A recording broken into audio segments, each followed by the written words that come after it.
আজকে আমরা রান্না করব হারিয়ালি তাওয়া চিকেন এবং এর সাথে আমাদের আরেকটা আইটেম হিসেবে রইবে বাসমতি চালের ফ্রাইড রাইস। প্রথমে আমরা ইনগ্রেডিয়েন্টসগুলো সুন্দরভাবে সাজিয়ে নিয়েছি।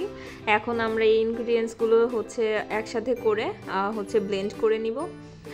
ইনগ্রেডিয়েন্টস হিসেবে ছিল ধনিয়া পাতা, কাজু বাদাম, কাঁচা মরিচ এবং আদা রসুন।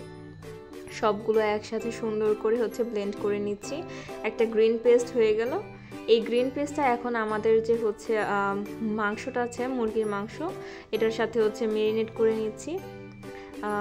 আর সাথে আদা, রসুন, হলুদ, মরিচ এগুলো দিয়ে সুন্দর করে মাখিয়ে নিচ্ছি। এরপর আমরা পেঁয়াজ ভেজে নিচ্ছি আর সাথে গাজরগুলো ভেজে নিলাম ফ্রাইড রাইসের জন্য। আর এই পাশের কড়াইটাতে আমরা মুরগির জন্য পেঁয়াজটা ভেজে নিলাম।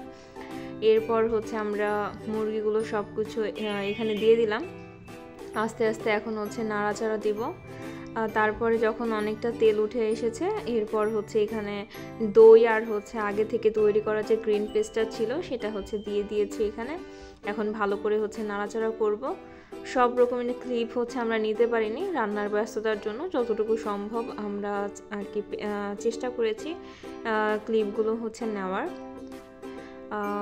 এখন আমি নাড়াচাড়া করছি। তারপর ভালোভাবে এটা ঢেকে দিব। এবার ফ্রাইড রাইসের জন্য ফুলকপি আর গাজরটা ভেজে নিচ্ছি। এই তো আমাদের ফ্রাইড রাইস।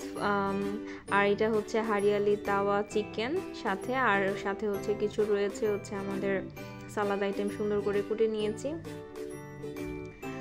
আর এই তো ডেকোরেশন করা, এগুলো সামান্য লেবু আর কিছু গাজর আছে এখানে। তারপরে কিছু পেঁয়াজ, মরিচ এগুলো কেটে নিয়েছি। আর ফ্রাইড রাইসের উপরে হালকা করে ডেকোরেশন করেছে।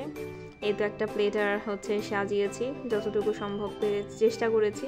এটা আমাদের বাসমতি চালের ফ্রাইড রাইস। এটা প্লেটারটা। এখানে টমেটো, পেঁয়াজ, মরিচ দিয়ে সিম্পল কিছু ইনগ্রেডিয়েন্টস দিয়ে একটা প্লেটার সাজানোর চেষ্টা করেছি। সাথে লেবু আর হারিয়ালি তাওয়া চিকেনও আছে এখানে। এই তো সন্ধ্যা হয়ে যাওয়ার কারণে ছবিগুলো আশানুরূপ আসেনি, তবুও চেষ্টা করেছি সুন্দরভাবে ক্যাপচার করার। এই তো আজকে আমাদের এইটুকুই রান্নাবান্না।